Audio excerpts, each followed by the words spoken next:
agus war géad bhailte deach ag pras agalú an lei aniu. Good afternoon, everyone.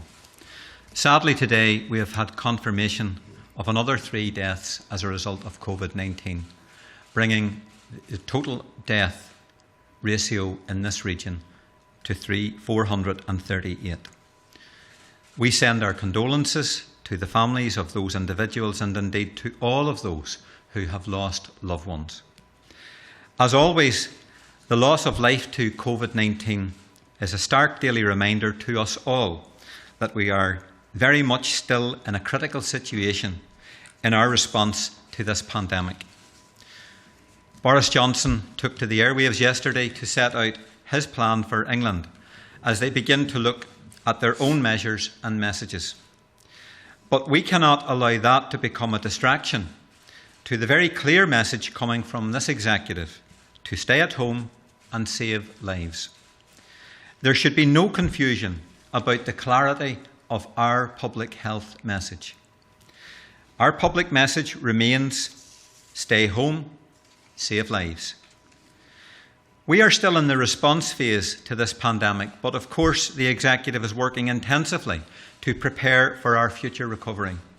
And I want to assure citizens this afternoon that the executive is taking a pragmatic and a considered approach to our own pathway for recovery that is right for us here in this region.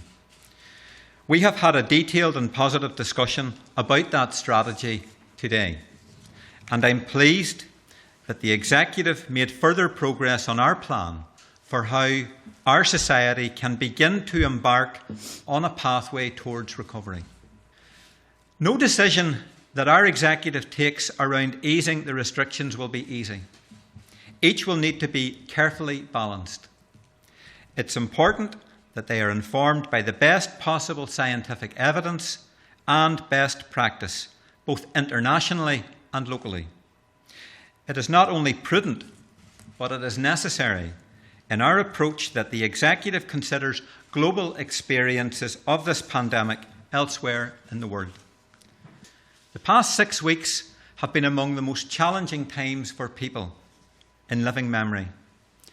It has been particularly demanding for citizens with special needs, our elderly, and our most vulnerable. It has placed unprecedented emotional and physical demands on our healthcare workers and all of their families. And you, the public, have done amazingly well in abiding by the restrictions and following the public health advice. We need a partnership approach between government and community. The better we all stick to the measures and the public health advice, the sooner we will be able to come through this together. Míle buíochas, Steve. Thank you.